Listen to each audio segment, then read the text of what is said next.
Everyone thought the gorilla was already gone, until the security camera showed what really happened that night. 3 nights before anyone would notice something was wrong, the facility had already gone silent, the kind of silence that settles in when a place is abandoned too quickly, leaving behind more than just empty cages and locked doors.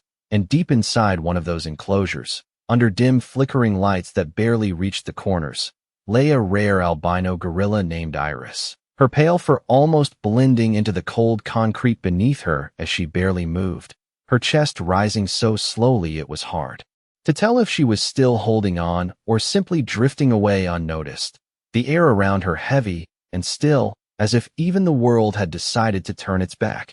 And for days no one came. No footsteps echoed through the halls, no voices called out, just the distant hum of failing equipment and the occasional creak of metal settling into neglect. Until on the 3rd night something unexpected appeared at the edge of the frame, something no one had planned for and no one would have believed if it hadn't been recorded. A dog, lean and cautious, stepping into the shadows as if it didn't belong there yet somehow knew exactly where to go. Its paws moving quietly across the cracked floor as it paused just outside the enclosure, staring in with an intensity that didn't match the behavior of a stray animal. And for a long moment it simply stood there, watching, as if trying to understand what it was seeing, or maybe deciding what to do next, because inside that enclosure Iris didn't react, didn't lift her head, didn't make a sound. She looked like a ghost of something that used to be powerful, now reduced to stillness. And when the dog finally moved closer, it didn't rush. It didn't bark. It didn't show fear. It slipped through a gap left unsecured when the staff disappeared, stepping inside slowly, carefully, as if crossing a line that wasn't meant to be crossed. And that's when everything started to feel wrong in a way no one could explain later. Because instead of backing away from the massive animal lying in front of it, the dog moved closer, inch by inch, lowering its head, sniffing the air, circling just enough to get a better look. And if you were watching that footage for the first time, you might think the worst. You might assume the dog had come for something instinctive, something primal, but there was hesitation there, a pause that stretched longer than expected, as if the dog was waiting for a sign, any sign, that Iris was still aware, still present, still there. And when none came, the dog took one more step forward, so close now that the contrast between them was impossible to ignore. The fragile stillness of the gorilla against the quiet determination of the dog, and somewhere beyond those walls, miles away, a ranger named Ethan Cole was completely unaware that this moment was unfolding, unaware that what he would later see on that recording would change everything he thought he understood about instinct, about connection, and about the silent decisions animals make when no one is there to guide them. Because in that quiet, forgotten place, with no audience and no expectation, the dog made a choice, and what it did next would leave even the most experienced professionals questioning how something so simple could feel so deeply human. By the time Ethan Cole finally returned to the facility, the sun was already dipping low over the hills, casting long shadows across the empty parking lot that used to be filled with staff vehicles and delivery trucks. And as he stepped out of his pickup, he felt something was off immediately, not just because the place had been shut down so suddenly, but because of the stillness, the kind that made every small sound echo louder than it should, his boots crunching against gravel as he walked toward the main entrance, keys in hand, reminding himself that this was just a final inspection, nothing more than paperwork and confirmation before the property would be officially handed over. Yet something in his chest felt heavier with each step, like a quiet warning he could not explain. And when he pushed the door open, the stale air inside greeted him with a faint metallic scent mixed with dust, the lights flickering as he flipped the main switch, revealing rows of enclosures that looked far more empty than he remembered, as if the life had been drained out of the place. And he moved slowly, checking each section, calling out softly even though he knew there should not have been any response, until he reached the back wing where the larger enclosures were housed.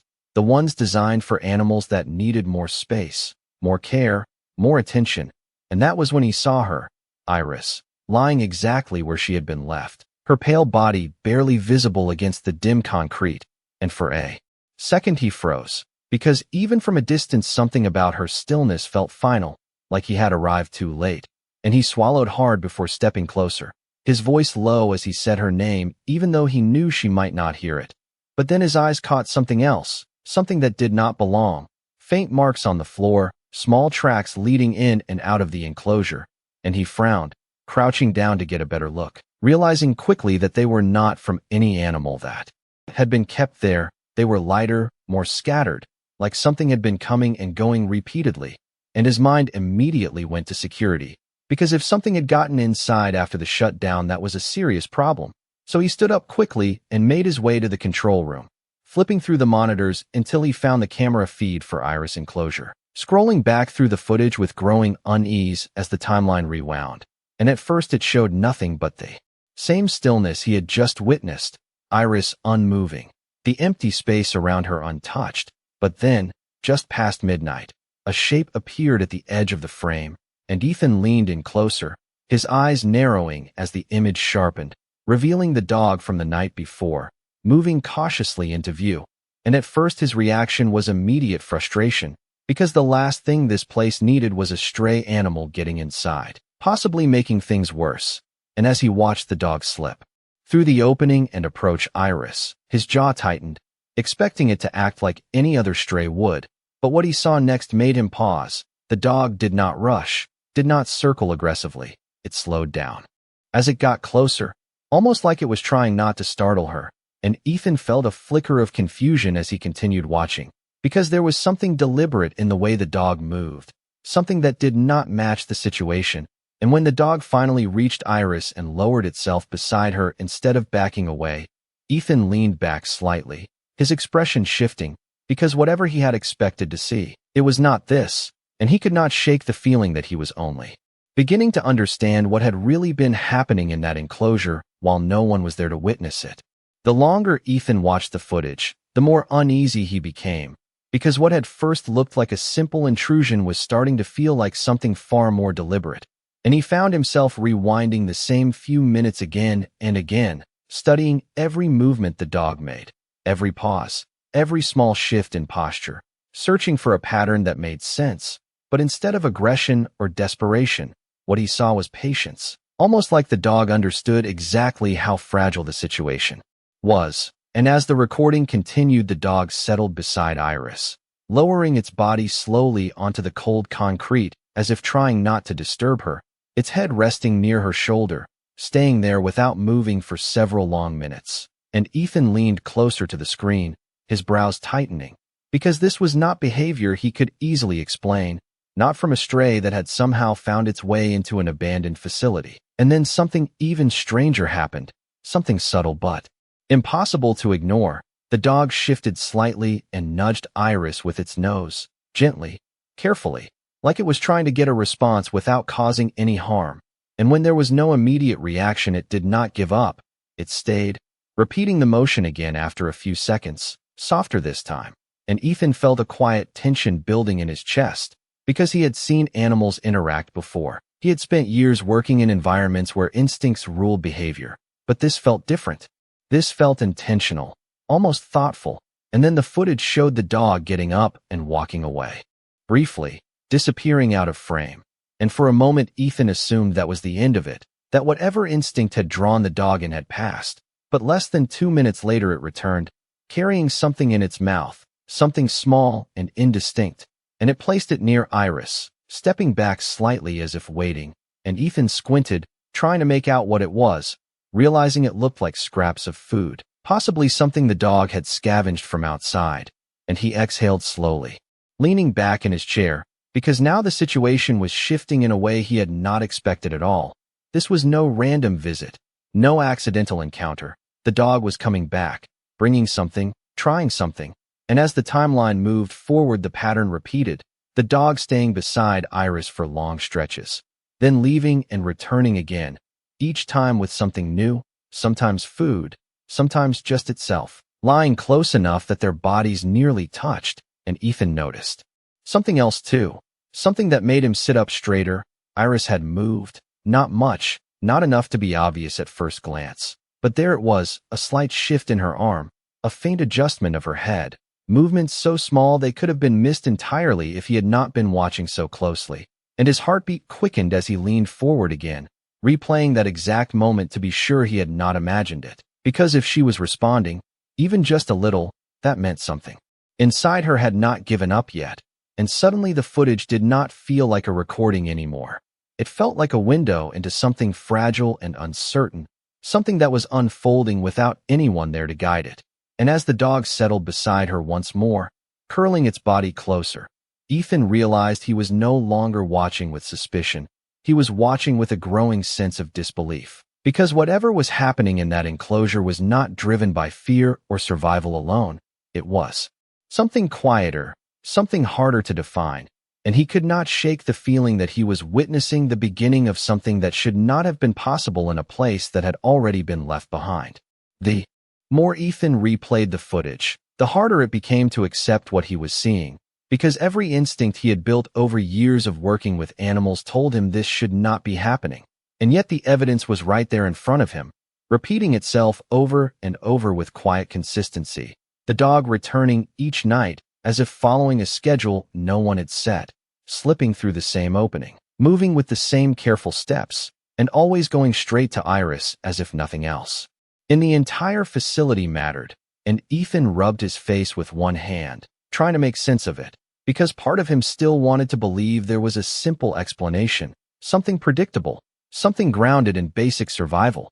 But the longer he watched, the more that explanation slipped away, replaced by something far more unsettling in its simplicity, the idea that the dog was choosing to come back, not out of hunger, not out of fear, but for a reason he could not easily define. And as the footage moved into the second night, Ethan noticed something new, something that made him sit forward again. Iris was no longer completely still. The changes were small, almost invisible unless you knew where to look. A slight lift of her head that lasted only a second before settling back down. A faint shift in her fingers, as if testing whether they would respond. And Ethan felt a quiet surge of urgency, because that kind of movement meant she was still fighting, still holding on to something deep inside. And yet she was alone, or at least she had been until the dog appeared again, entering the frame with the same calm presence, carrying something larger this time. A piece of cloth or padding that it dragged awkwardly across the floor before dropping it beside her, and Ethan frowned, trying to understand where it could have found something like that. But the more important detail was what happened next. The dog did not simply leave it there. It nudged the material closer to Iris' body, pushing it gently against her side as if trying to cover her, to insulate her from the cold concrete beneath.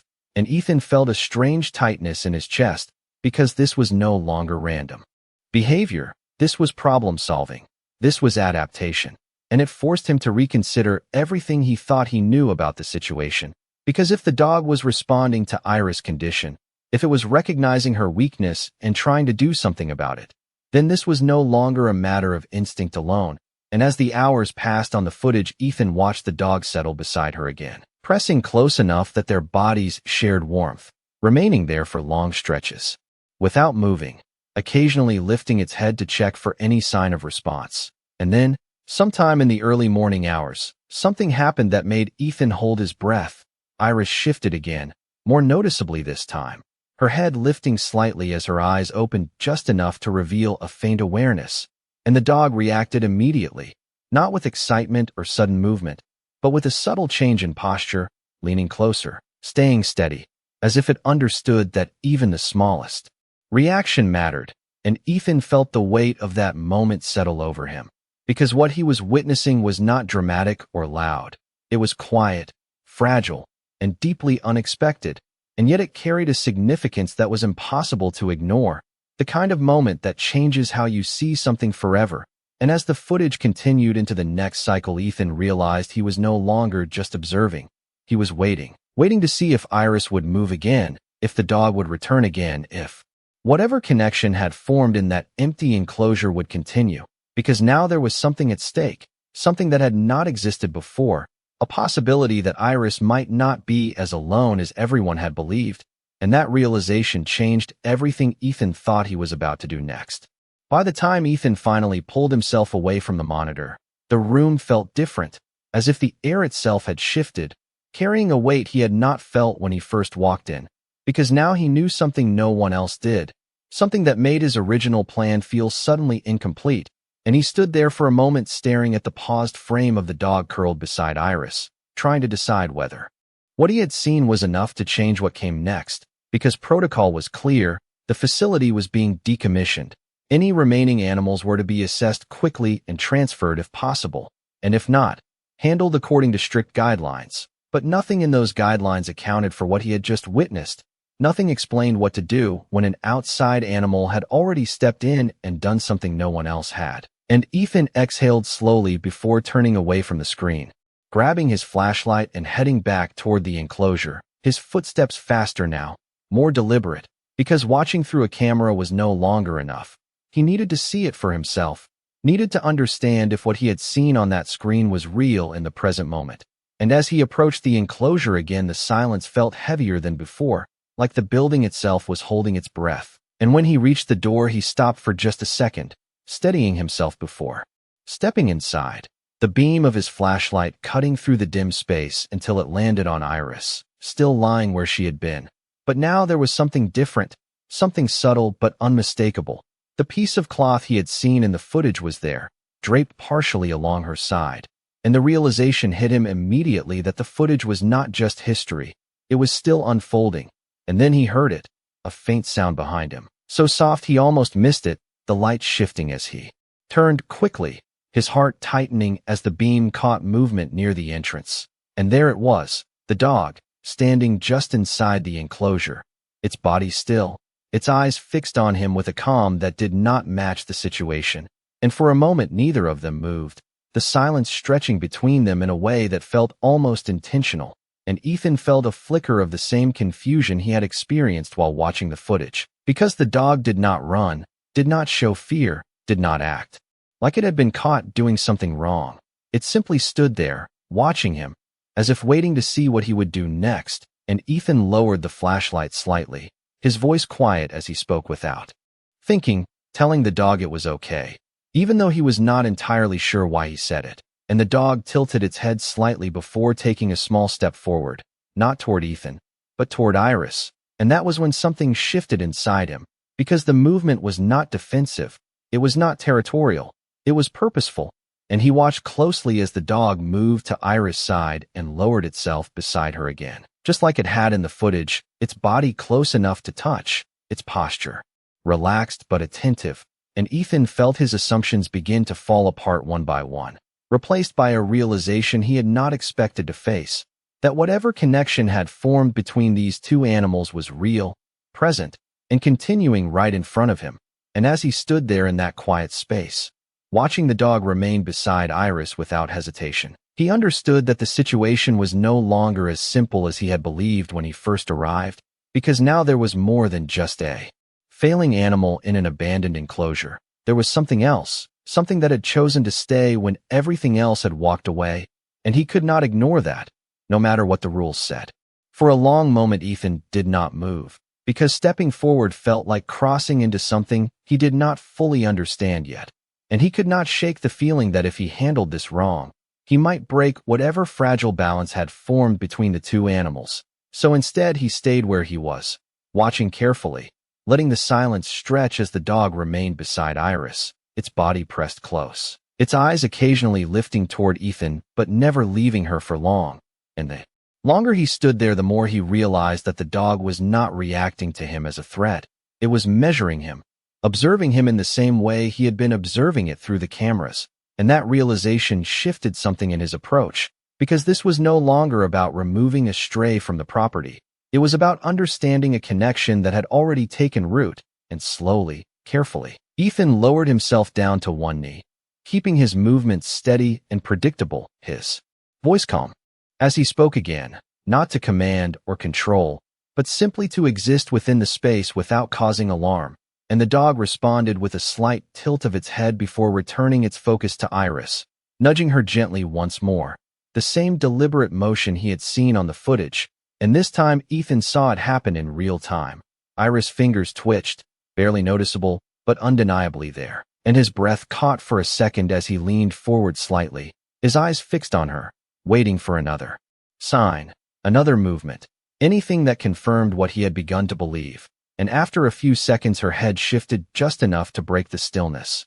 A faint, slow motion that felt like a quiet answer to the presence beside her, and Ethan felt a surge of urgency rise in his chest, because this changed everything. This meant she was still responsive, still capable of recovery if given the right care. And yet the most immediate care she had been receiving had not come from any trained professional. It had come from the animal sitting beside her, and he exhaled slowly, running a hand through his hair as the weight of the situation settled in, because now he had to make a decision, not just about Iris, but about the dog as well. An instinct told him to call for backup, to bring in veterinary support, to secure the area and remove any uncontrolled variables. But another part of him hesitated, because removing the dog might do more harm than good. And as he watched the way it stayed close, the way it adjusted its position whenever Iris shifted even slightly, it became harder to ignore the possibility that this presence was part of why she was still holding on, and that thought stayed with him as he slowly stood up again, stepping back just enough to give them space, his mind already moving through options, weighing risks against outcomes, knowing that whatever choice he made next would determine whether this unexpected connection would continue or be cut short.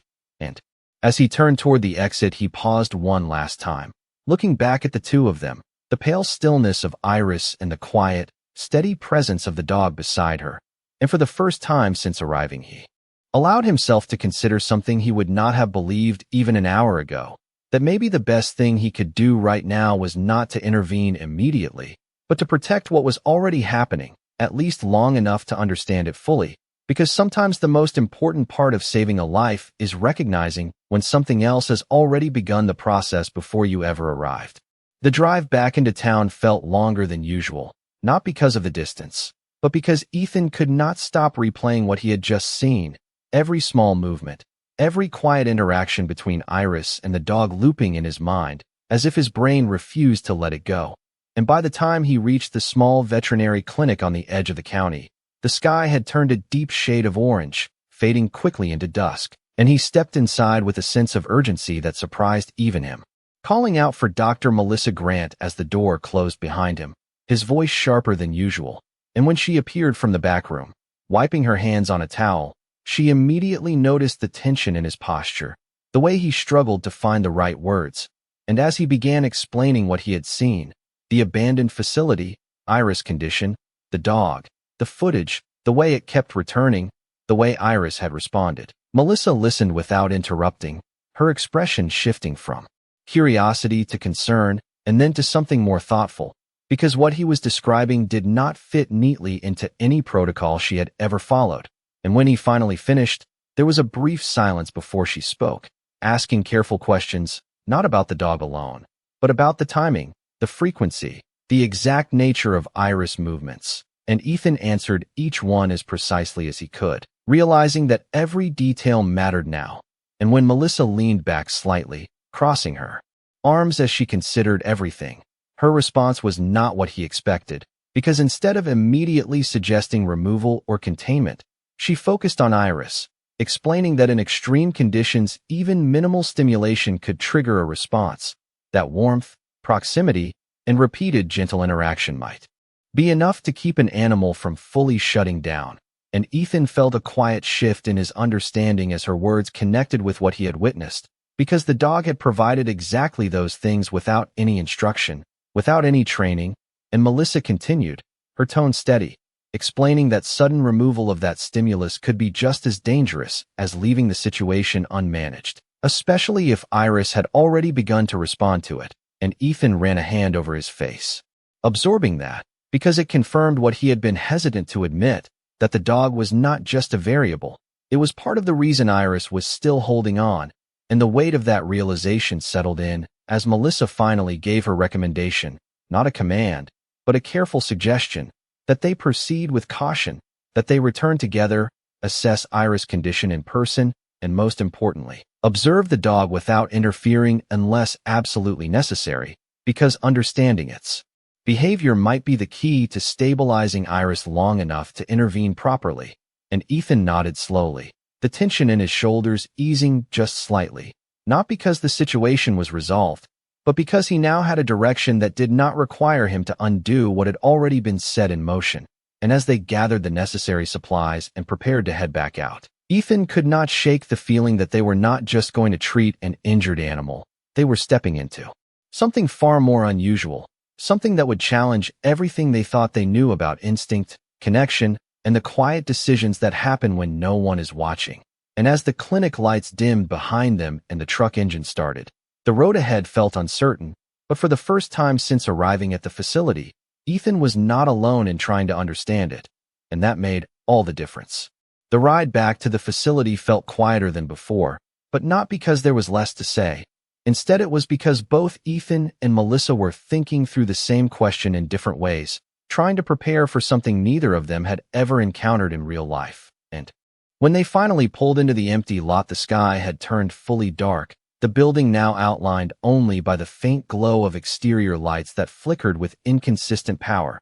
And as they stepped out, Melissa paused for a moment, taking in the stillness, asking Ethan to describe exactly where he had seen the dog and how close it had gotten, her tone calm but precise. And after listening carefully, she nodded once and followed him inside, her movements controlled and deliberate as they made their way through the corridors, the sound of their footsteps echoing softly until they reached the enclosure again.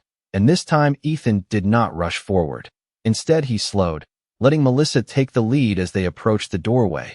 And when the beam of her flashlight reached the interior, both of them stopped at the same time, because the scene in front of them was almost identical to what Ethan had described.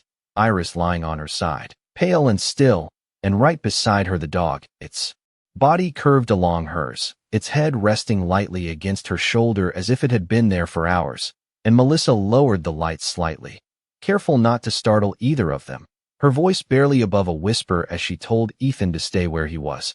And for a few seconds neither of them moved, simply observing, because there was something important in the way the dog remained calm despite their presence. It did not react with fear or aggression.